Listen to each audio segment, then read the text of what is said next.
Good morning or good afternoon, everyone, depending on where you are today.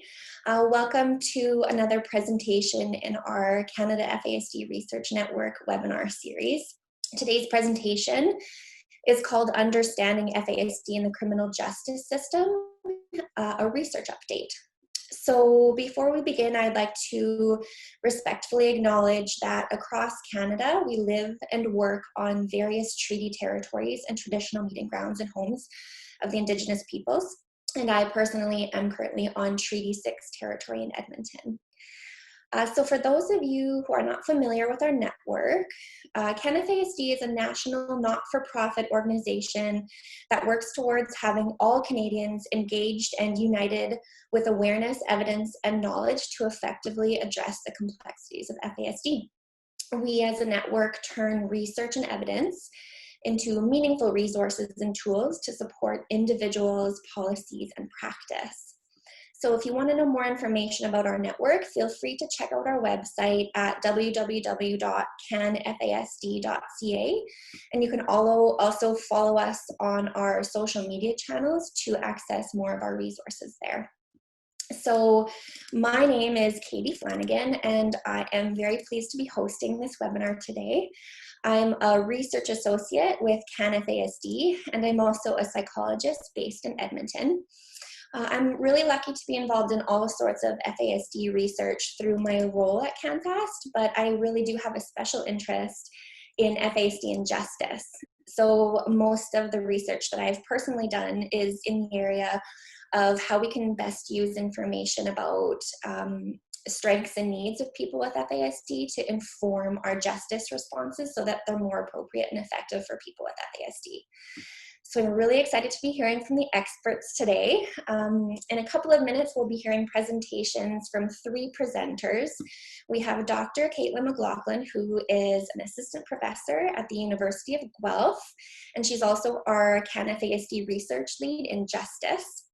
She'll be presenting along with two members of her research team, Ms. Melissa Grubb and Ms. Kaitlyn Mullally, who are graduate students in the University of Guelph Clinical Child and Adolescent Psychology program. So before I turn it over to them, I just have a couple of housekeeping responsibilities to take care of. As you know, Zoom has become a really great way to communicate with large audiences. And today we have 267 participants in our webinar from all over Canada and the world, which is pretty amazing. The webinar today is going to last approximately an hour and a half, and we're going to have a question and answer period at the end. There is a Q&A function in Zoom where you can ask questions about the presentation at any time. You can just type your question in and we'll answer some of them during the question and answer period towards the end. If you see that there's a question that somebody has already asked and you also want to know about, you can upvote the question, which will bump it up into our queue. So we're going to try to get to as many questions as we can, but we might not be able to answer all of them just because of time constraints. As some of you have already discovered, there's a chat function that you can use also to connect with our panelists and other audience members at the side of the screen. Today's presentation will be recorded and posted on our YouTube channel. And if you have any questions about the presentation or if you want to connect further with us, you are always welcome to reach out through email at info@canfasd.ca. So finally, I want to share just a couple bits of news from CanFASD. The first is that we recently released two new online FASD training courses for justice professionals specifically. One course is designed for Solicitor General professionals, and the other is designed for judicial and legal professionals. They're advanced training courses that build upon our Foundations in FASD course, and all of these courses can be accessed through our online course tab on the website.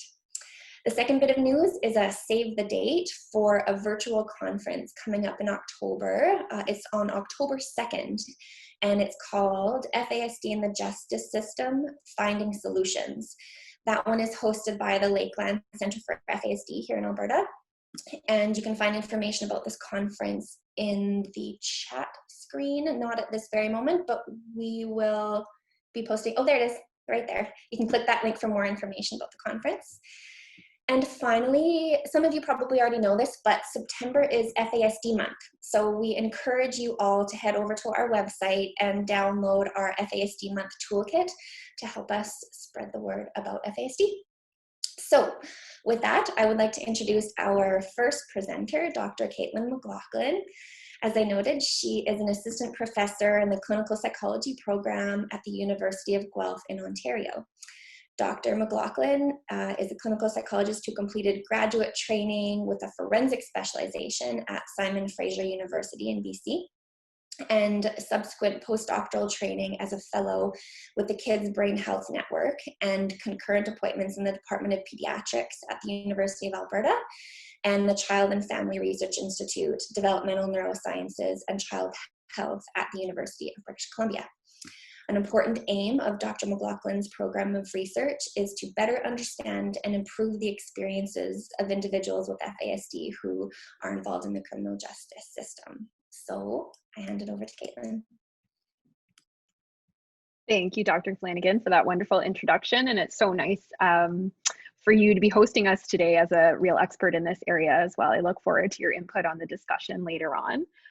So thanks everyone for joining us. I just want to start by saying that the University of Guelph is, for those of you who aren't familiar, I know there are folks tuning in from all over the place, is just a bit, I suppose, northwest of Toronto in Ontario. Though today, like many of you, given our unusual circumstances and challenging times, we find ourselves in all kinds of places giving our presentations today. And so we're going to do our best. We're going to try our best to have no hiccups in the works, but if anything does happen, we'll just laugh along on a Friday and share together in trying to be patient. And I'd like to say a special thank you to everyone in my circle of support. I'm a working parent and mom of little kids, and it takes a lot to juggle this. And I wanted to send a special shout out to all of you who find yourselves juggling a lot of things in unusual circumstances during these times. I'm really proud to present a research update from the work that we've been doing in our lab at the University of Guelph, and so thrilled to be joined today by Kaitlyn, Mullally, and Melissa Grubb, graduate students on our research team, the Psychology, Law, and Neural Development Research and Policy Group. And I'll say a quick hi to lots of folks who I've worked with before who have said little hellos in the chat box all over the place. So it's nice to see you all. So my name's Kaitlyn McLachlan, and as the introductions mentioned, I'm a clinical psychologist and also have special training in forensic psychology. For those who aren't familiar, forensic psychology really combines the intersection of mental health and neurodevelopmental disability and other areas of clinical relevance where they interact with and join with a variety of matters in the legal system. I focus in particular on the criminal justice system, but civil matters are also relevant. Today, we're going to focus on criminal justice considerations. So just to give you a little bit of an overview, I'm going to give a very short background on FASD and justice, sort of outlining some key points and what we do know based on the limited evidence available in this area. And then I'm going to present findings from a recently published and completed study looking at difficulties amongst adolescents, transitioned age youth, and adults assessed for FASD in Canada, and a hot off the presses data snapshot of a project that we're just working on completing analyses for, looking at a review of how FASD is considered in Canadian criminal cases based on judicial written reasons in a variety of Canadian criminal cases. Then I'm going to turn it over to Kaitlyn, also named Kaitlyn. It gets tricky in our lab, as you can imagine, on our team. You never have too many Kaitlyns. She's going to present findings from a study that we just wrapped up, wherein we looked at experiences, knowledge, and training experiences and needs in forensic mental health clinicians with a special focus on FASD. And Melissa is going to share with you findings from a just literally being completed as we present systematic review of screening approaches for detecting FASD in a range of ages and settings. And she's going to spend some time in particular discussing screening tools developed for the justice context.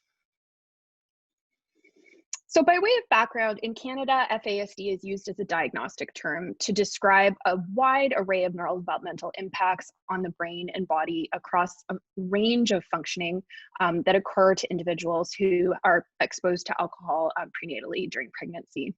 FASD is a disability that has lifelong impacts and inter-individual variability, with lots of differences within individuals and between individuals in respect to the areas in which they need supports, As I mentioned, individuals with FASD will experience some degree of challenges in their daily living and need supports across a range of areas to achieve their full potential. And this may change at different ages and developmental stages. Importantly, individuals with FASD are unique, have a huge array of strengths in addition to the challenges that they might experience. And though the topic of our webinar today focuses on the intersection of FASD and justice, I think it's very important to emphasize that not all individuals with FASD will have contact with the criminal justice system, and many are able in caregiving environments and with the right supports to achieve all kinds of wonderful successes. Today, we're going to focus, though, on the justice context. Okay. Individuals with FASD experience a range of very complex neurocognitive difficulties, some of which that we're going to talk about today in the context of our difficulties study. And these range very widely across overall cognition, attention, emotion regulation, executive functioning, and more. In addition to those areas of neurodevelopmental impact, there are high rates of comorbid physical and mental health additional sort of needs and challenges. Some studies have estimated that as many as 90% of individuals who are diagnosed with FASD may experience at least one additional mental health diagnosis, and at least one study has suggested at least 400 concurrent physical health conditions can co-occur with FASD. So if you're thinking about working with somebody with FASD, it's always a smart idea to think about doing a full body evaluation and a full assessment of areas that may be impacted. In addition to neurodevelopmental and physical health needs, this population tends to experience very high additional rates of prenatal exposures, other kinds of substances, poor prenatal care and access to well-being resources in pregnancy, in addition to high rates of additional postnatal adversity and adverse outcomes. A study that many of you may be familiar with, looking at data accessed and collected in the 1990s in Washington, published by Anne Streiskuth and team in 2004, highlighted the range of adverse experiences and outcomes that were frequently reported by adolescents and adults diagnosed with FASD, including 60% of that sample having had some kind of prior legal experience. And among adults and transitioned aged youth, ages 21 and older, very high rates of difficulties related to dependent living and challenges securing stable employment. There's a huge sort of array of evidence being built in this area, looking at not only high rates of adversity, but links between the additional experience of adversity and worsened neurodevelopmental and functional outcomes. The data on the right here are from a study that we looked at several years ago in the Kids Brain Health Network project, formerly known as NeuroDevNet, where in a small sample, where we looked at sort of biological regulation in the body of children with FASD of 42 kids ages 5 to 18 years. We found very high rates of adversity, including contact with the child welfare system and experiences of abuse and neglect, as well as 20% of that sample having had some kind of criminal justice system contact. FASD comes with expensive costs and is very prevalent. It's one of the most prevalent neurodevelopmental disabilities in the world. So based on our best estimates, which are considered conservative and limited by a very small number of studies conducted in this area, we suggest that prevalence sits at around 4% right now, 4 in 100, and that translates in Canada to roughly 1.45 million people in the country. But again, those rates may be conservative given a limited number of studies conducted in this area. That translates to very significant healthcare costs and costs to other areas of impact, in addition to the impacts and challenges experienced by individuals and their families. And I highlight this primarily because some studies have estimated that justice-related costs in respect to, for instance, police and court-related costs and costs related to corrections are among the highest cost drivers associated with the disability. So I'm going to give you a really quick overview of some of the things that the evidence tell us at this point in terms of FASD in the criminal justice system, and then move on to share some of our hot off the presses research findings. So I've just shared with you that a reasonable estimate, though conservative, of general population prevalence is around 4% in North America. And a range of single studies conducted in individual correctional institutions and forensic programs have estimated within those single institutions and programs considerably higher rates of FASD, ranging from 10 to 23% in youth and adult forensic settings, and federal and territorial corrections here in Canada, and as high as 36% in an Australian youth detention center. It's quite a bit higher than 4%. I mentioned to you earlier an older estimate, around 60% of people in Dr. Streitsky's sample having had contact with the criminal justice system. And pulling this together, epidemiological estimates suggest that youth with FASD are 19 times more likely to be incarcerated compared to youth without FASD, and that prevalence estimates are 30 times greater in correctional settings as compared to the general population. So we think this suggests a quite large problem.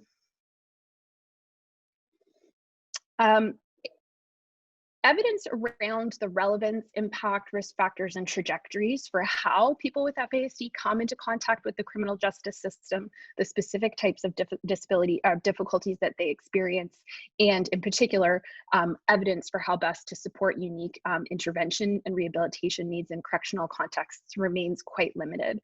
We do have a small number of studies and lots of legal and clinical experience to suggest, though, that FASD has relevance at many adjudicative stages.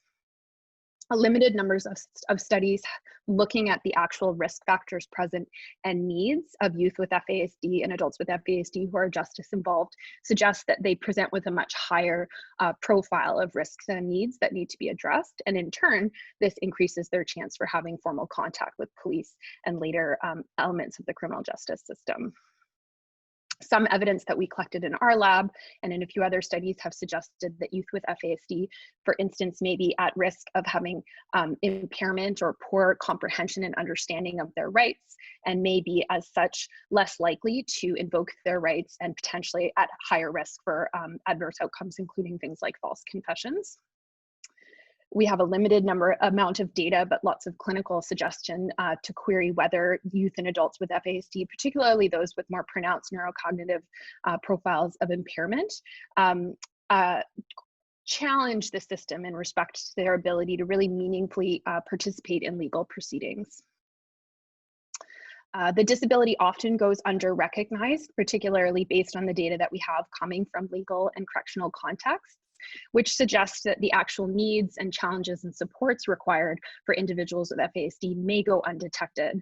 And as such, they may be filtered through traditional approaches of managing risk or attending to needs and intervention in correctional contexts in ways that may not be appropriate based on their sort of responsivity pattern and their ability to actually appropriately engage and benefit from treatment.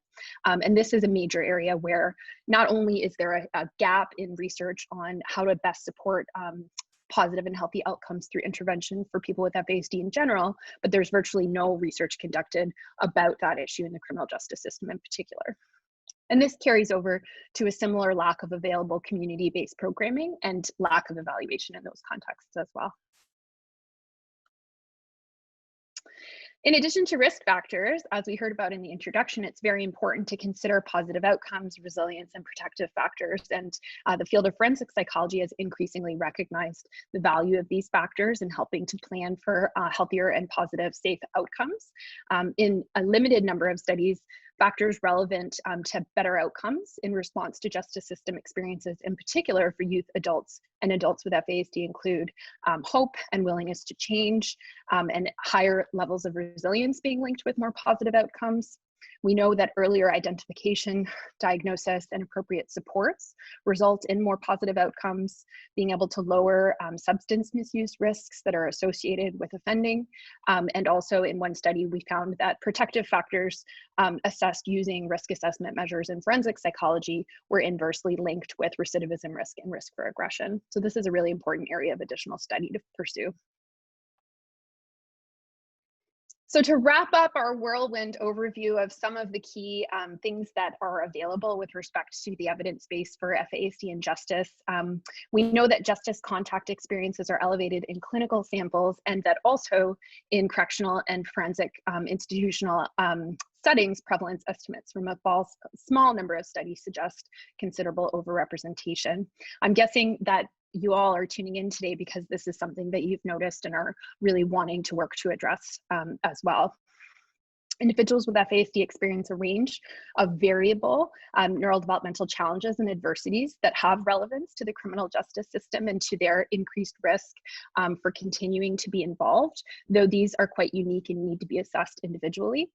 And the policy attention that we're seeing trying to better address and ameliorate outcomes for people with FASD who become involved in the justice system really do need to be informed by evidence as well as experiential perspectives. So that brings us to give you a bit of an update on some of the research we've been working on in our lab and also in collaboration with broader teams. So the first data I'd like to tell you about today was just published, I think actually just a couple of days ago in terms of actually being able to download the file. These things take some time.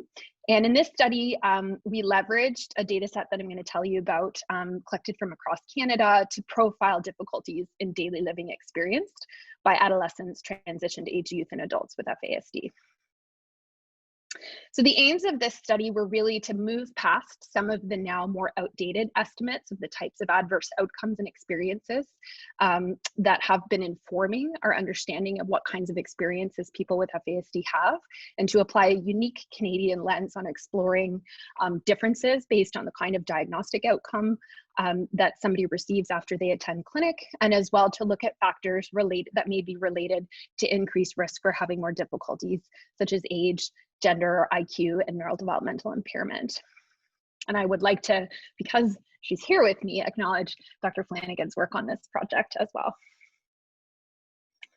So data for this study was drawn from the Universal FASD Data Forum. This project was initiated, I think as far back as 2010 by Dr. Sterling Claren and is now led by Dr. Jocelyn Cook, who's the PI, and really has included 2 waves of data collection to create an online real-time repository of up-to-date but completely anonymized clinical information about individuals accessing diagnostic services from clinics across the country. It has a lot of great strengths in terms of being able to give us real up-to-date information about the needs and experiences and clinical characteristics of individuals being assessed for FASD at clinics in Canada, and can inform intervention planning, resource allocation, and understanding risk factors related to different kinds of outcomes. So for the current study, our sample included 726 individuals, and our inclusion criteria from the larger data set that now includes well over 2,000 cases included requiring confirmation of prenatal alcohol exposure at above risk threshold levels, those known to be associated with neurodevelopmental impairments. Having a known diagnostic outcome after going to clinic, having age 12 years or older, and having been assessed during 2016 or later, so that everyone was assessed according to the same set of Canadian diagnostic guidelines. Our sample included 443 or 61% adolescents, 135 18 to 24-year-old transitioned age youth, and 148 adults ages 25 to 60 years. And we broke them down developmentally into these categories because we think that developmentally, both adolescents and adults with FASD in general remain understudied. The literature is very much focused on the needs of children and infants to date, and as well wanted to look at what happens developmentally as those increased expectations for independence occur between the vulnerable sort of 18 to 24-year period. Diagnostic outcomes for this sample ranged. Approximately 10% of those in this sample presented and received a diagnosis of FASD, including the sentinel facial features that are present in studies are now sort of aligning with this around 10% of cases. 62% of people in the sample received a diagnosis of FASD without presentation of the sentinel facial features. A small number, 3%, were classified as being at risk, and this is a designation that's given under the Canadian guidelines when prenatal alcohol exposure is present and some piece of an assessment has occurred, but for clear reasons, there's not a clear outcome diagnostically, and they want to sort of follow up and potentially reassess someone. And a quarter of the sample was found to not have FASD after visiting clinic. The sample varied in respect to living arrangements, not surprisingly, given sort of the age and developmental differences and large sample. Many were living independently with other family, a fair number were in foster care, were care experienced, and 5% were in custody at the time of their assessment. And I think one thing that I should make clear at this point is that all of the data that's collected in data form and that's reported in this study is speaking about real-time experiences at the time of their diagnostic assessment. It's not a lifetime report around different kinds of things that may have happened, but rather what kinds of experiences and difficulties were occurring at the time they were actually seen at clinic, for the most part.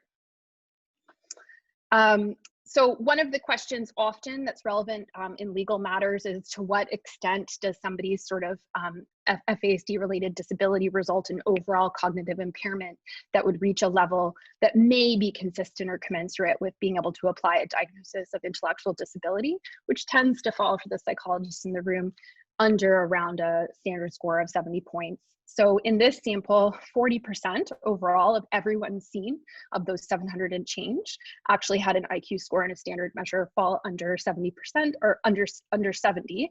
And those rates were highest in the sample that presented with the facial features, but also quite high, 50% of those presenting without the facial features. Whereas in those designated at risk and not FASD, those rates were quite low. Everyone had higher IQ on average.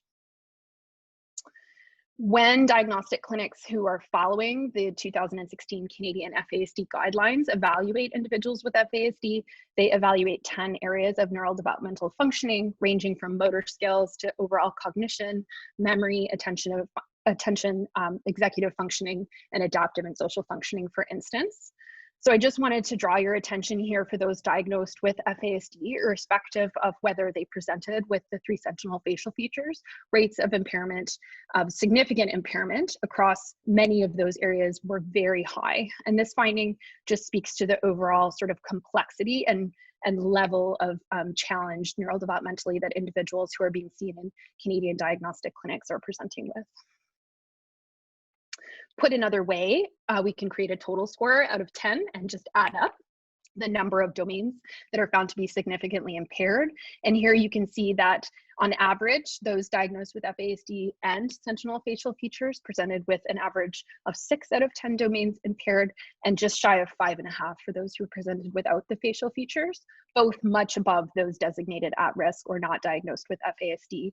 And so this again just speaks to the global degree of complexity and impairment present in this sample.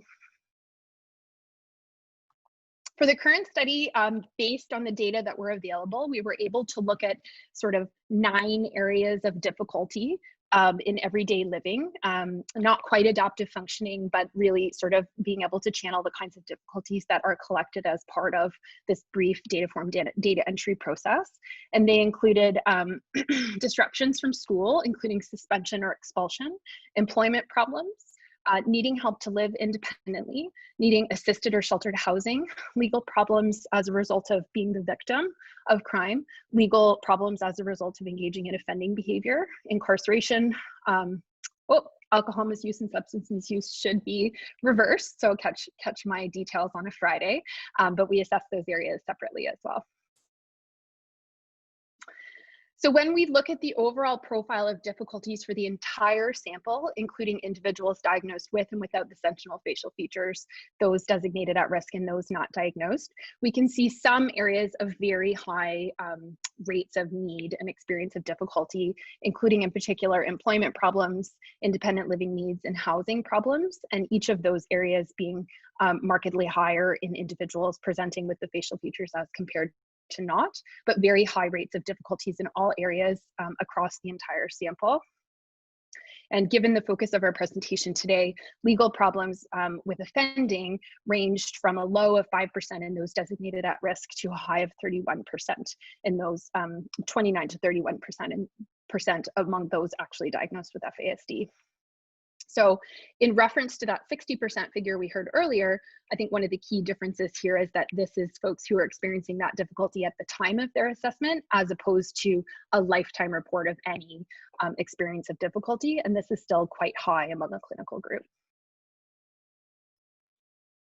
Put another way, we can also take an average total number of difficulties out of 9, and on average, individuals diagnosed with FASD experienced between 2.5 and 3 difficulties, and those were significantly higher average experiences of difficulties compared to those at risk and those not diagnosed with FASD. So these data tell us that difficulty burdens are much greater in individuals who are ultimately diagnosed with FASD as experienced by adolescents, transitions, aged youth, and adults attending Canadian diagnostic clinics.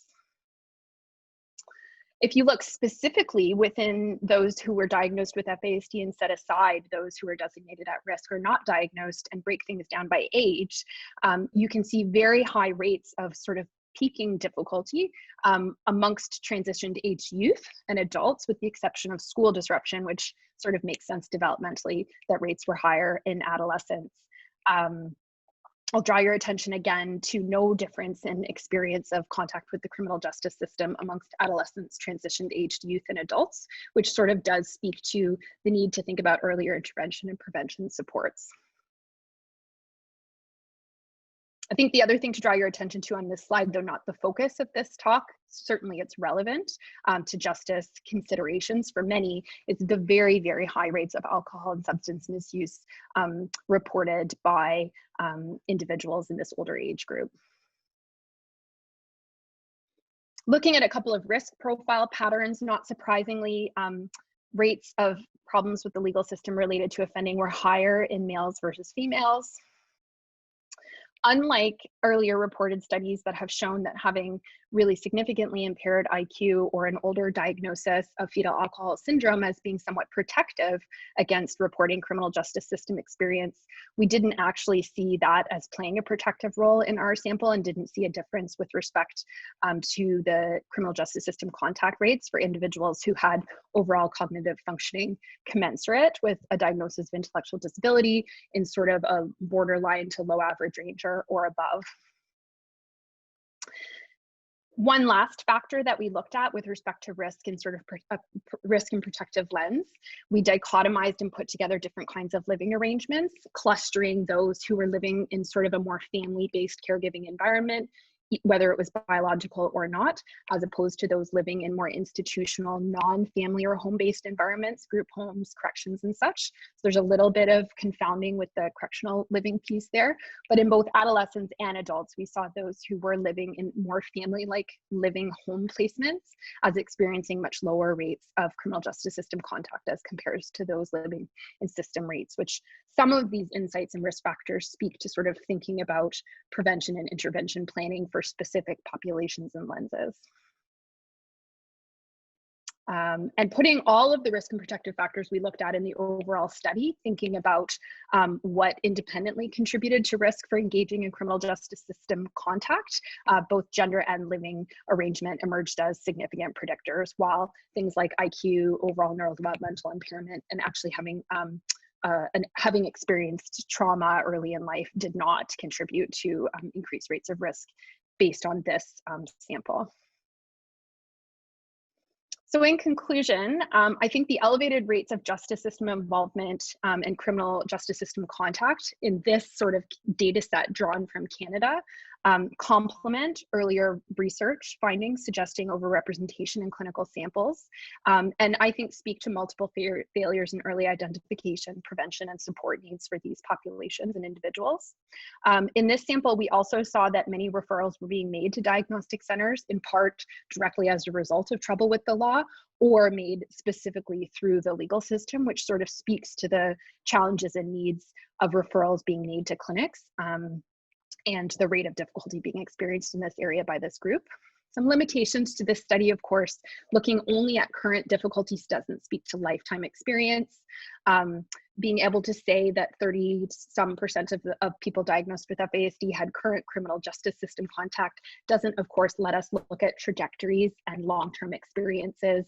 Some people may have a brief interaction and some people may have a much longer sort of life course-based pattern of difficulty in that area. And all of the measures in this data set are dichotomous, so it only really gives us a quite coarse measure of these experiences. It does play a powerful role, though, I think, in being able to direct additional research and policy consideration, given the scope and size of the sample. So I think future research needs to really look towards identifying risk trajectories and where the best application of resources to reduce risk and increase protective factors and positive outcomes is required.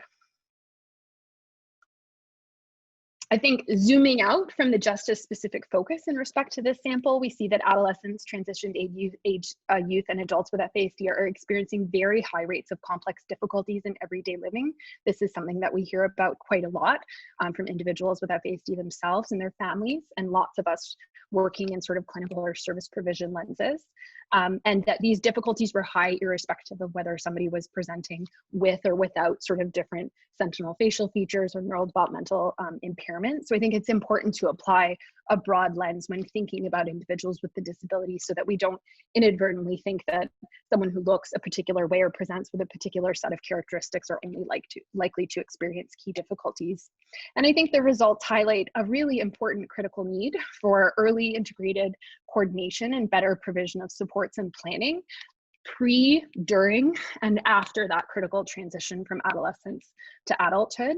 I should note that almost everybody in this sample was actually attending a diagnostic clinic for the first time. And so these were many, many opportunities missed at being able to identify folks with this level of need at much earlier points in time. So I'd like to acknowledge my collaborators, in particular all of the participating clinics and funders who made this larger research project available to us. And I look forward to whether anybody has any questions at the end of the presentation about this piece. Take a deep breath. Give everybody a minute to catch up. I know I speak very quickly. No one's tagged me as far as I can see so far, but I can't see the chat box, so it's hard to say. We have a second study that I'd like to share, sort of a hot off the presses first glance at our results that we're actually finishing writing up right now. For the last few years, our research team has been very dedicatedly and with a lot of hard work reviewing Canadian legal decisions from criminal cases involving defendants with FASD. Case law internationally and in Canada suggests that FASD has relevance across a range of legal decisions and adjudicative stages, as I mentioned earlier, from the validity of rights waiver through fitness to stand trial, criminal responsibility, sentencing, considerations of risk, and planning and support needs post-adjudication. One study published in 2016 by Dr. Chandler actually found, in looking at all the types of neuroscientific evidence being presented in Canadian cases, that information and evidence about FASD and prenatal alcohol exposure was among the most common forms of evidence being reviewed in Canadian courtrooms.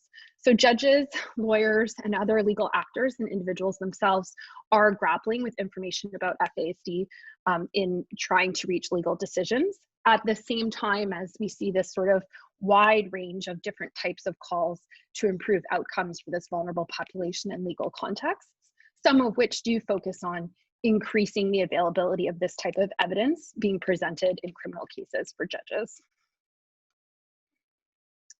The handful of studies that have looked at what kind of impact evidence about FASD has in criminal cases shows some varied impacts.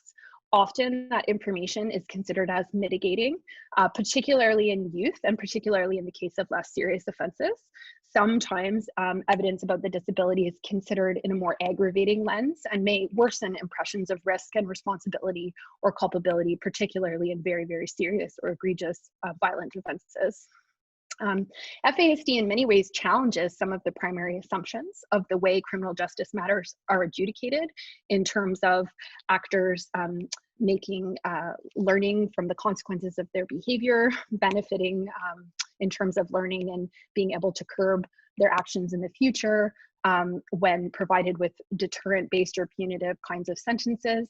And though a one-size-all-fits approach is inappropriate for a group with as wide-ranging abilities, needs, and areas of challenge as people with FASD, increasingly we see that many individuals might not fit that traditional approach of attending to criminal justice, which in many cases I think is resulting in this revolving door problematic outcome that we're seeing.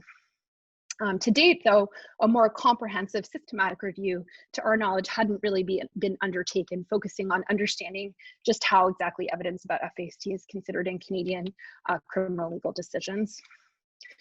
So the current study, which is sort of underway, focused on undertaking a comprehensive review of all Canadian criminal cases involving a defendant with FASD. And we evaluated a range of factors such as how often FASD is mentioned in the case, how evidence about FASD is introduced, in what types of cases FASD is considered, and how judges sort of grapple with evidence about FASD and ultimately reaching a decision.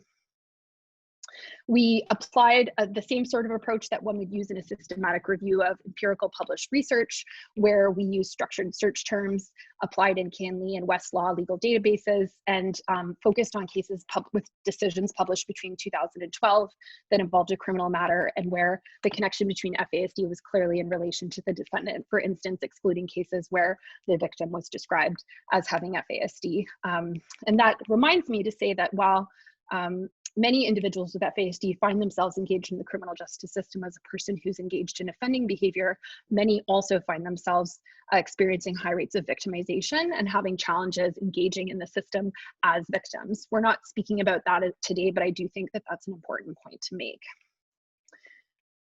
So we applied a structured coding manual and reviewed every single case for all of the information many times, pulling out case and defendant characteristics, information about FASD. And today in particular, I'm going to focus on some additional coding and reading that we did looking at sentencing decisions, thinking through both the relevance that FASD had in ultimately the case in making a decision, as well as what kind of impact FASD had on the ultimate decision. So this slide is quite small, but I'll just highlight your attention. Based on our structured search term and review, we initially pulled 769 cases, removed 300 for duplicates, read them all to make sure that they actually met our eligibility criteria, and narrowed the sample to 240 cases where there was at least one clear reference about the accused or defendant having FASD or potentially having FASD in our final sample. In terms of the case breakdown over the 5-year period, rates ranged between about 10 to 20% of the cases and quite evenly across that time. So there wasn't really an increase or trend in change of pattern over the 5 years. I should also mention that our very dedicated team just completed updating the entire database to 2020 to last month. So we'll be able to actually update this with an additional 3 years of data. Cases were heard a little bit more often, or rather reasons were published a little bit more often for cases heard and decided in the West, were distributed across the country. And I should note one exception is that we undertook the search using English search terms and had to rule out cases published in the French language on account of our research team not yet having resources to review the French cases, but we'd like to include those eventually so Quebec can be reflected here. Looking broadly at the full sample at defendant and case characteristics, the cases involved primarily male defendants, primarily criminal cases or adult cases heard in criminal court, and were primarily describing decisions reported at the trial or level of the initial decision, as opposed to at the appellate level, which characterized the other 20%.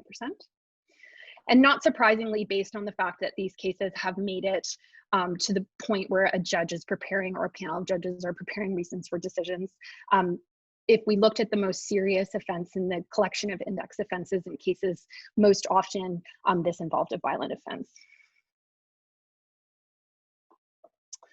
So looking at the composition of cases, the majority, 3/4, focused on making sentencing decisions at both either the trial level or the appellate level in appealing a sentencing decision. The next most common area was in applications for dangerous offender and long-term offender classifications, followed by an array of other types of decisions.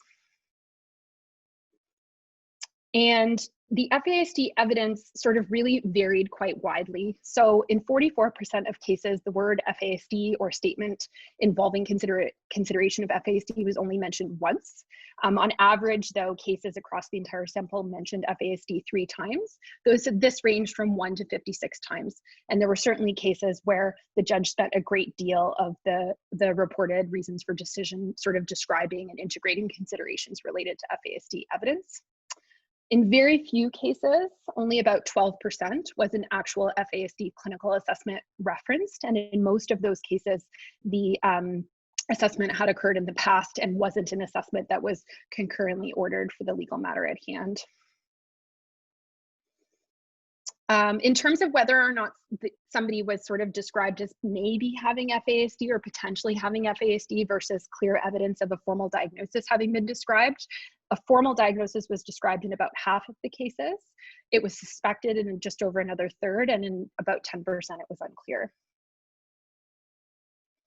So as I mentioned earlier, focusing in on the sentencing decisions, we were really interested in trying to understand how evidence about FASD was sort of being considered and whether it was actually having any relevance or impact in judicial decision making. And so we created a 4-point rating scale ranging from no relevance, sort of defined as FASD not being connected with any of the goals or principles of sentencing articulated in the decision. And this covered about half of the cases, all the way up to great relevance, where FASD was seen as having a direct connection to the goals or principles of sentencing or other relevant considerations. And that included about a quarter of the cases. So that's what I'm going to talk about next here. Among those great relevance cases, FASD was considered across many in relation to many legally relevant factors, the most common of which included considerations of moral culpability and mitigation, and the least common of which included responsibility and parity. Thematically, we evaluated all the decisions and found that there were many sort of challenges written in the decisions about how to consider evidence about FASD. On the one hand, FASD was commonly understood and the associated neurodevelopmental deficits as playing a mitigating role that ultimately should be seen as reducing responsibility, pulling away emphasis in their decision-making on deterrence and denunciation, and sort of weighing the need for rehabilitation and ultimate sentencing planning. But at the same time, often information about the lifelong challenges and neurocognitive deficits associated with FASD and linked to the particular offense pattern were weighed in conjunction with the important need to prioritize public protection and safety. Judges also sometimes mentioned having inadequate clinical evidence about FASD to really fulsomely inform their decision. In many cases, the judge or group wrote about having limited alternative treatment options available to craft a more unique and tailored sentence based on evidence about the disability. In terms of impact among those 45 great relevant cases, we found that there was impact defined as having clearly, based on the written reasons, influenced the judge's decision in 8 or 18% of those cases. And in all cases, this resulted in a reduced term of custody, for instance, as in R.V. O'Connor, or having a different kind of more rehabilitatively or geographically closer sentence for individuals, such as in the case there quoted at the bottom. As I mentioned, many decisions characterized limited detailed information about FASD, and a small number of judges clearly cited factors that limited their ability to fulsomely apply the evidence, such as having a lack of expert testimony and alternatives to programming, as I earlier mentioned. Judges also indicated that sometimes they required more information to confirm an actual diagnosis versus the idea that a person might have FASD without actual medical evidence. And also that they needed more information to describe the individual and unique nature of the deficits that that individual defendant with FASD was experiencing, as well as how FASD impacts specific legal considerations, for instance, moral culpability.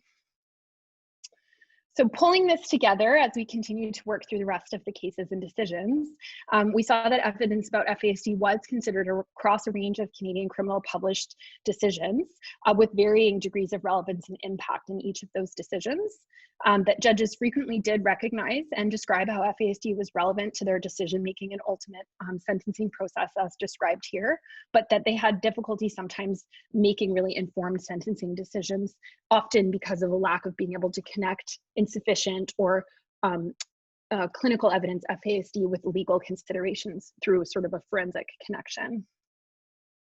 Stay tuned. We're really excited about this project. This is the first time we're sharing any of our findings, and I'm very happy to take questions or emails afterward if you have questions about the work that we're doing in this area.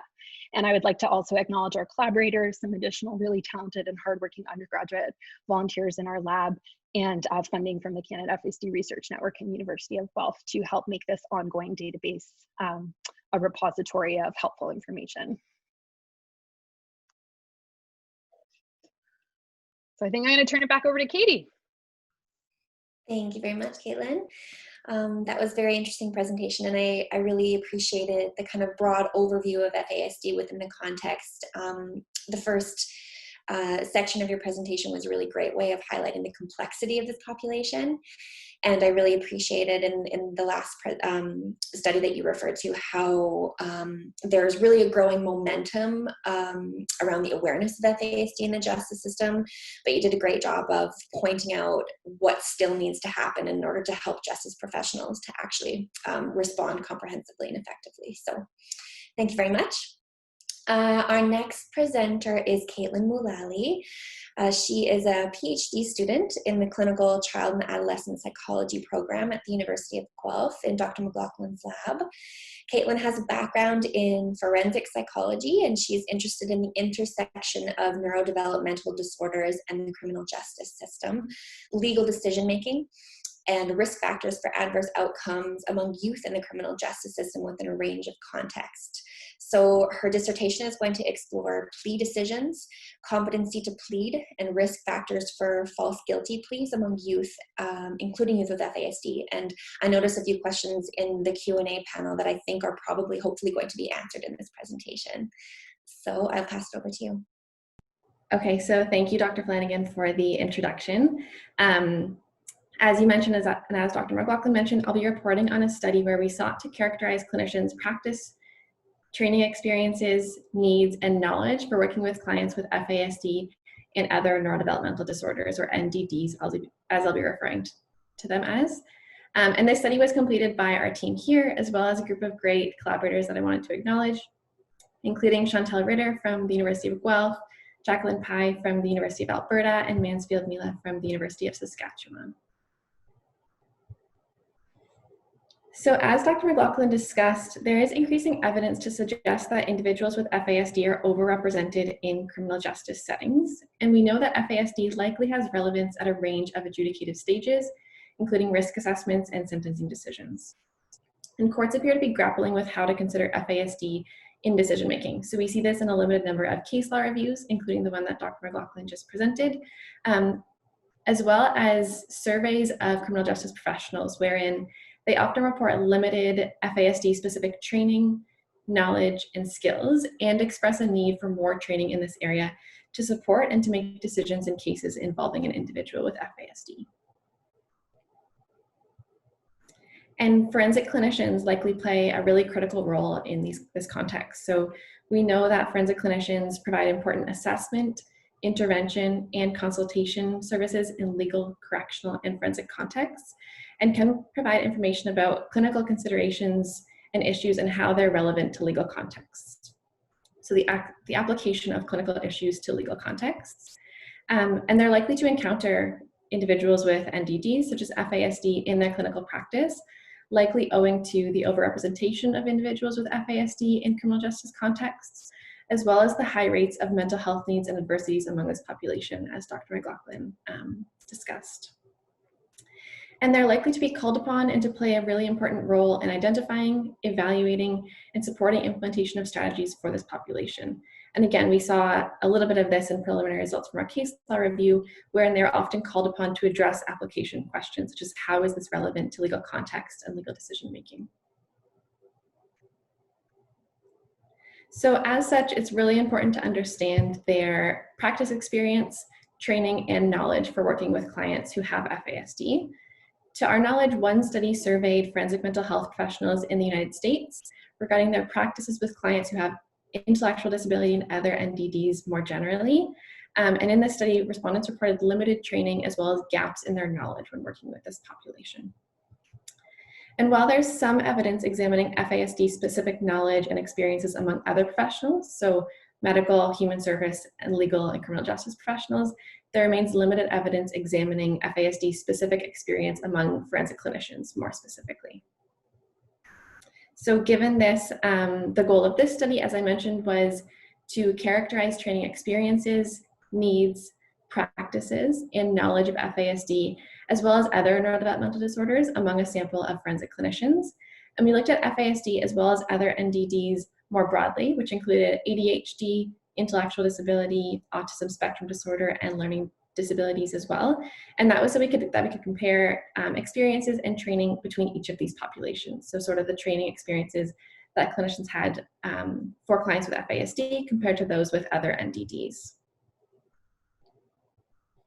To do this, we surveyed 81 international forensic clinicians, and they were recruited through a range of means, including emails to professional association listservs, as well as advertisements on relevant websites and social media.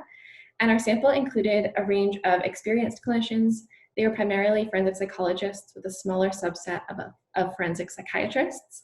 And they worked in a range of practice settings in the US, Canada, Europe, Australia, and New Zealand. So survey development, we developed a survey based on prior professional practice surveys that we sought to characterize general forensic experience, FASD and NDD specific training that clinicians had received, FASD and NDD specific practice and experiences, as well as clinicians' knowledge and beliefs about FASD. And for the purpose of today's presentation, I'll be focusing on those last three categories. So in terms of training experiences and needs, clinicians characterized varied training experiences, and in particular, limited FASD specific training. So fewer clinicians reported feeling moderately or very prepared to work with clients who had FASD compared to how prepared they felt to work with clients who had other NDDs. And in addition, many reported receiving no training in a range of forensic specific domains. And this included providing consultation to legal and health professionals on forensic issues, planning and delivering forensic treatment plans, assessing adjudicative competency, as well as assessing for future risk of violence. To orient you to this figure, just briefly, we are looking at preparedness for practice across a range of domains. So we asked forensic clinicians how prepared they felt to engage in each of these domains or practices. So looking on the far left-hand side to start, fewer clinicians reported feeling moderately or very prepared for forensic practice in general with clients who have FASD compared to those with other NDDs. And they also reported feeling less prepared in general to identify individuals at risk of having FASD, to diagnose FASD, to conduct forensic assessments, as well as to manage forensic intervention with clients who have FASD. Again, this was compared to how prepared they reported feeling to engage in these practices with clients who have other neurodevelopmental disabilities. We also asked about desires for additional training, and the majority of our sample endorsed the need for additional FASD specific training, supports, and resources to enhance their competence in practice. And many of those, in fact, said that this was moderately or very much needed. And they reported that a range of resources and supports would be helpful when asked more specifically what types of training they would be looking for.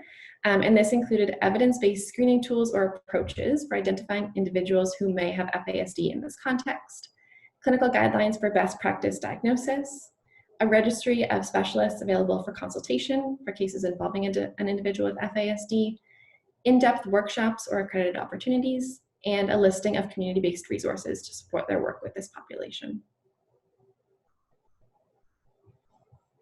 In terms of specific practice experience with this population, most reported some forensic practice with clients who have FASD and other NDDs. So about 93% of our sample reported some experience with either of these groups, though fewer saw clients with FASD. And clinicians reported less experience with FASD compared to other NDDs, including ADHD, autism, intellectual disability, and learning disorders. In terms of forensic assessment experience, fewer clinicians had completed forensic assessments for clients with FASD, again compared to the number reporting assessment experience with clients with other NDDs. And those who had experience with this population reported varied forensic assessment practices from assessment for diagnosis, violence or recidivism, criminal responsibility, and assessment of competency. And they reported undertaking these assessments using a range of approaches, as well as clinical and forensic tools. And so the most commonly identified approaches are listed here for FASD. And these patterns were comparable to those reported for other NDDs. So keeping in mind, we are comparing one diagnosis, that is FASD, compared to a group of 4 or more other NDDs. But the take-home message really was that forensic clinicians report engaging in similar types of forensic assessment practices and using similar approaches and tools with this population that they report using with other NDDs as well. In terms of intervention experience, fewer clinicians again reported engaging in intervention with clients who have FASD compared to other NDDs. And in general, only a small subset of clinicians engaged in forensic intervention with these clients. So about 20 people in our sample, which was about 1/5 of the total sample.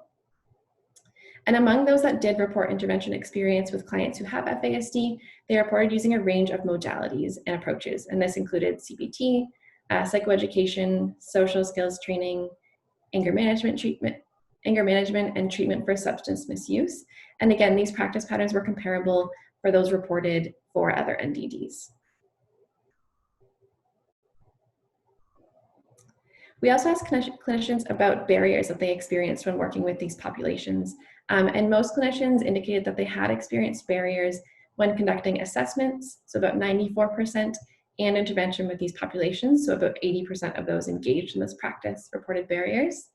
And common barriers across forensic practice included obtaining adequate records, a lack of evidence-based treatment options for individuals with FASD, more specifically in the assessment context, a lack of scientifically valid instruments or test limitations. In general, a lack of research on best practices when working with this population, and importantly, a lack of time and or funding to adequately work with this population. And finally, we asked clinicians about some general knowledge as well as their beliefs about FASD. And clinicians characterized variable knowledge. So most said that they had moderate knowledge or some knowledge of FASD, and then just a few reported either having expert or no knowledge on the topic. We also asked clinicians to answer some basic fact-based questions about FASD and prenatal alcohol exposure more generally. And in general, clinicians reported accurate basic knowledge of FASD, though some reported inaccurate knowledge or understanding, and particularly related to safe messaging concerning alcohol use in pregnancy, physical features of the disability, and the nature of lifelong impairments.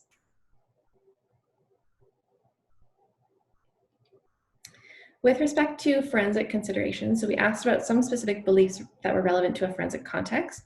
Clinicians also reported varied beliefs about FASD. So you can see here, in general, mixed agreement around whether individuals with FASD should be seen as higher risk due to the longstanding nature of their disability, whether they should be held less responsible due to the nature of their disability, and in general, clinicians tended to agree that there's a lack of evidence-based interventions, which aligns with evidence in this area, though again, this was relatively mixed. So taken together, forensic clinicians are likely to encounter clients with FASD on a regular basis, and they play a really important role in this context. Within our survey, forensic clinicians report low rates of experience with clients who have FASD, which was somewhat surprising given their overrepresentation in forensic and criminal justice contexts. And this may be due to a range of factors. So one might be misdetection due to limited knowledge and tools to identify individuals who have FASD, clinicians choosing not to work with this population due to barriers and limitations in their training, which we saw in this sample, and limited referrals for forensic services among this population. Among those who were engaged in practice with clients who have FASD, practice patterns were similar to those for other NDDs. So they're completing, in general, the same types of assessments, using the same approaches and tools, and engaged in the same forms of intervention, again, in general, as they were with other clients who have other NDDs. However, clinicians reported feeling inadequately prepared for forensic practice with clients who have FASD. So they reported a need for more training, resources, screening tools, and clinical guidelines to support their important work with this population. And this is consistent with other practice surveys examining FASD and NDD knowledge, experience, and training among a range of other professionals. So our findings first point to a need to develop, implement, and evaluate FASD-specific training approaches for forensic clinicians so that they may better address the needs of this vulnerable population in this context. And in particular, our findings suggest a need for curriculum development at the graduate training level, so early on in training, to implement best practices throughout their careers. Secondly, relatively few clinicians reported providing intervention services to clients with FASD, and those who were engaged in intervention reported mixed responses about how appropriate certain interventions were for this population, and whether they needed to be adjusted at all when working with a client with FASD. And this, combined with extremely limited evidence in this area about the efficacy of treatment and intervention in forensic context, highlights the need to evaluate treatment and intervention programs and outcomes in this context. And finally, clinicians identified a range of barriers that hinder their practice with FASD, including limited resources to provide services. And this points to the need for future research to ensure sufficient resources, including screening approaches, referral pathways, and funding, so that forensic clinicians are able to meet the needs of this vulnerable population. And it's likely that clinicians with existing expertise in this area will play an important role in this. Oops. And this is particularly important, as we've discussed throughout this presentation, as awareness of FASD continues to grow, which, combined with policy shifts, will likely increase the amount of FASD referrals for forensic assessment and treatment. And I want to acknowledge again our wonderful collaborators, Chantal Ritter, Jacqueline Pai, and Mansfield Mila, as well as funding sources including CanFASD and Justice Canada, who supported this project, the professional organizations who shared this survey and helped distribute it to a range of clinicians, and of course, our clinician participants who shared their training and experiences with us. Thank you very much, Kaitlyn. That was an excellent presentation, and I think that gave us some really valuable information about the current state on the front line for forensic mental health clinicians. And I also think that it gave some very important potential avenues for future research. So thank you very much for that. So next to present is Melissa Grubb, who is completing her master's degree in the Clinical Child and Adolescent Psychology program at the University of Guelph. She has over a decade of experience working with children and adolescents with neurodevelopmental disorders. Melissa's research interests include identifying promising practices and approaches for identifying individuals with FASD in a range of settings through the use of evidence-based screening tools and approaches, including whether eye movement control differences seen in FASD may hold promise as a biomarker with application for justice and education settings. So yes, as Dr. Flanagan, thank you for introducing me again. And as Dr. McLachlan mentioned, this is a study that I'm going to be introducing to you where we looked at screening approaches for detecting fetal alcohol spectrum disorder. While the study looked broadly at tools, I'm going to be focusing in particularly on those with relevance for justice contexts. Oh, I can't seem to switch. There we go. All right, so why identify FASD?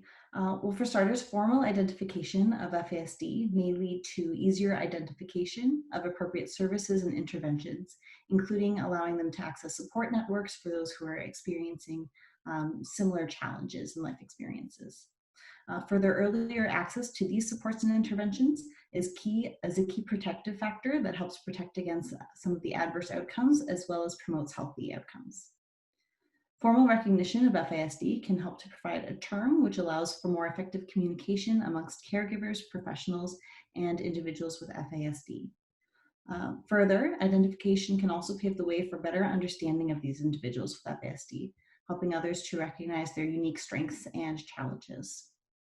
In the justice system in particular, failing to identify and attend to the needs of individuals with FASD may contribute to increased recidivism and victimization rate. Okay. So there are several challenges with identification of FASD. For starters, individuals with FASD have variable and masked neurocognitive deficits. A neurodevelopmental profile has been difficult to define, and these individuals may fly under the radar, as it were. As Dr. McLachlan mentioned in her presentation, the majority of those with FASD do not present with the facial features characteristic of prenatal alcohol exposure, meaning that these individuals may not be as easy to identify. As Kaitlyn reviewed, there is limited knowledge, understanding, and confidence amongst professionals to recognize, diagnose, or work with individuals with FASD, including in justice settings. Even though lots of tools have been developed and used, there is a lack of research regarding the validity of these tools, ensuring evidence-based screening outcomes. Finally, particularly in justice settings, FASD is just one of many risk factors to screen for amongst a very complex population with a range of needs. So screening has been proposed as an important step in proper identification of FASD. Evidence-based screening can help to identify those most in need of supports and services, which is very likely to help support healthier outcomes for individuals and their families. Being able to identify those most in need is particularly important in settings where resources are limited. Studies also suggest that training healthcare providers in screening procedures helps to increase awareness and understanding of the disorder, improving their ability to support those with FASD. In addition, early identification of FASD may help to reduce overall costs associated with missed diagnosis of FASD. So despite the need and desire for screening tools, to our knowledge, up-to-date systematic consideration of evidence-based practices is lacking. So the aim of the current review was to systematically review the literature on screening approaches for FASD across a range of settings and ages. We look to synthesize the available tools and the evidence and identify gaps in the evidence in order to inform best practices and inform future areas of research need. Our review was pre-registered with Prospero. Okay. So the review followed the PRISMA guidelines for systematic literature reviews. A search of relevant studies was conducted using various appropriate databases, and studies were considered for inclusion if they focused on screening tools, approaches, or biomarkers, and contained original data. Animal studies and studies of participants exclusively under the age of 5 were not included in order to focus on clinical models. Records that were identified through the database searches were reviewed by multiple reviewers and to determine if these studies met eligibility criteria. All of the included studies underwent data extraction by multiple reviewers and ensured consensus among the reviewers. So there was an initial search conducted of the peer-reviewed literature to collect all the studies that were identified up to January 2019, as well as an additional search of the grade literature to identify additional records such as theses and reports in order to identify additional approaches which might be emerging or already in use in the field but haven't quite made it into the peer-reviewed literature as of yet. A second search was conducted of the peer-reviewed literature in order to bring the review up to date, so this included studies up to May 2020. Overall, roughly 3,400 records were identified, of which 40 made it into the qualitative synthesis. So of the non-justice focused studies, we grouped the tools into a few categories. So there were several approaches for detecting FASD amongst children and adolescents. These approaches typically included self-report questionnaires and checklists based on neurocognitive, behavioral, and contextual risk factors, as well as some of the tools also included broadly growth factors and facial indicators. And these approaches varied in terms of their validity and accuracy in detecting FASD. 2 tools were identified for use with adults, including 1 questionnaire and 1 interview style tool. And these are typically to be administered by service providers. 2 approaches were identified for detecting FASD based specifically on the facial features associated with alcohol exposure. So while these tools demonstrated high accuracy in detecting facial features, it will only apply to the small proportion who do actually have the facial features. Finally, we identified 7 approaches based on biomarkers of FASD. So these approaches are best described as emerging based on the fact that they're not currently widely accessible and due to the preliminary nature of this research. So the search yielded 4 tools that were specifically developed for use in justice settings. The FASD screening and referral tool for youth probation officers was evaluated in 2 studies. So this is a 10-item checklist of social and personal factors associated with FASD. So it's intended to be completed by youth probation officers and takes approximately 10 to 15 minutes to complete. The tool is widely used in youth probation services, although data evaluating its validity is limited based on our review. In their study, Single and colleagues reported using the tool to review case files of youth. Unfortunately, they found that files typically did not contain enough information to complete the screen in this study, which resulted in low sensitivity for the study. Only one study was identified which applied the tool to adult corrections. However, they found that the adult probation officers in this study did not have sufficient access to developmental and mental health information, and thus the evaluation was limited by missing data. So the red flag method is an approach whereby youth are referred for the FASD program if they demonstrate behaviors and social difficulties indicative of FASD or red flags. By way of comparison, the red flag method was compared to the FASD screening and referral tool for youth probation officers, and the two tools agreed on referral recommendations for approximately 71% of cases. Unfortunately, the data wasn't reported in reference to diagnostic outcome, which limits our understanding of the accuracy of these tools for screening for FASD. The initial risk screening measure was evaluated in one study. So this is a tool that has 15 items rated on a 5-point Likert scale, and it's based on behavior, personal history, criminogenic functioning, and history of maternal alcohol use, intended for use in youth corrections. So the study details the development of the tool and results of eliciting feedback from experts in the field. So although they didn't have a sample using the screening tool on participants themselves, the study met inclusion criteria because they did have data as a result of eliciting feedback from experts in the field. And to our knowledge, the tool has not been applied to any research sample to date. So one tool was identified for use specifically with adults in corrections. So the brief screen checklist is designed as a 48-item self-report checklist rated on a 5-point Likert scale. Items span behavior, personal history, maternal alcohol use, and maternal health behaviors during pregnancy. The brief screen checklist also made minor modifications to some items for use specifically with justice-involved women. The tool has shown promising accuracy across 3 different study samples. So the quality of studies included in the review was assessed using 2 different tools. So the QuadS2 is a tool that's used to evaluate risk of bias or the quality of individual studies, and it helps to give us an idea of how much the study design may have introduced error into the results. So bias was commonly introduced by a participant selection and the use of case control designs, whereby FASD cases are compared to neurotypically developing individuals serving as a control group. This unfortunately can inflate the estimate of accuracy, as those who are clearly cases versus clearly not cases are being compared.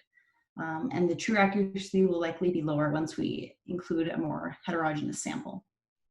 Risk of bias was also introduced due to a lack of validated reference standard or the fact that not all the participants completed a reference standard. The reference standard being a way to confirm that FASD cases are truly FASD cases and vice versa for those who do not have FASD. So overall, we found that individual studies had high risk of bias. The grade system was used to evaluate the overall literature on available screening tools included in the review in order to rate the strength of the evidence towards recommending screening tools. So at this time, strong recommendations cannot be made for particular screening tools or approaches due to the risk of bias from individual studies and the few studies that were available for individual tools. Overall, these findings highlight the need for more high-quality research studies in this area. So in summary, evidence-based approaches of screening for FASD are needed in order to identify those who are most at risk and most in need of supports and services. Overall, our results show that we need more research to establish the validity of screening tools across ages, settings, and heterogeneous groups so that practitioners are able to select appropriate approaches for the age and setting of the individual. Nevertheless, we do know that screening is imperative for various reasons, which we have discussed. Screening and careful implementation of screening is particularly important in justice contexts where FASD-informed considerations may have very important impact on outcomes. There are also several screening tools and approaches which are currently available, and they show promising results in terms of their ease of use, their cost of administration, and their ability to identify those with FASD. So now moving beyond the psychometric and the validity considerations of various tools, there are several other important factors that can be considered when implementing a screening program. So in addition to ensuring you're adopting appropriate tools, it is important to ensure that users and service providers have sufficient FASD-informed knowledge and skill through training so that screening can be done ethically and safely, and so that the needs of individuals being screened and their families can be appropriately supported. Furthermore, it's important to identify how a particular approach will be implemented. So for example, determining who will be administering the screening tool, how they will be trained and supported. Determining how screening results will be used to inform practices so that benefits are maximized and harms are minimized is also very important. So this includes determining what happens if someone screens as at risk of having FASD, how will individuals undergoing screening and their families be supported, and also determining is screening necessary in this instance and what you hope to learn from the screening process.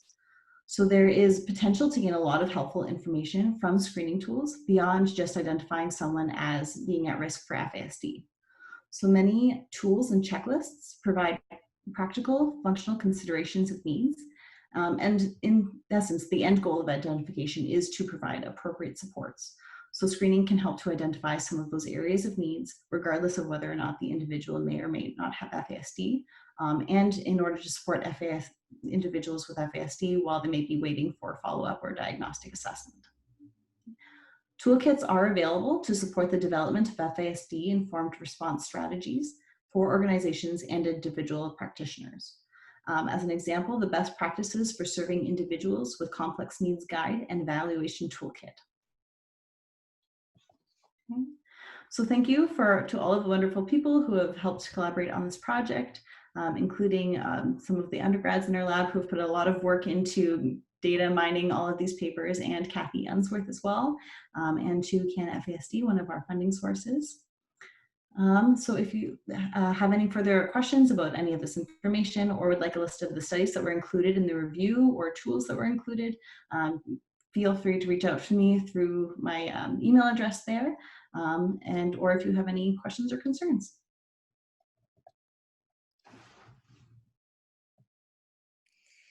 Thank you very much, Melissa. I think I'm really pleased that you gave that presentation because we are often asked about screening tools and where the state of the research is on screening practices. So I think that was informative, if not to tell us that a lot more work needs to be done. So thank you very much.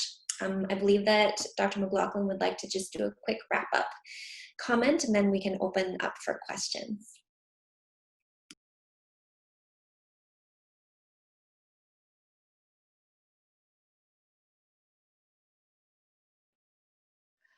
Thank you very much. I think I am finally starting to figure out Zoom here by the end of things, and the fact that I do need to share my screen.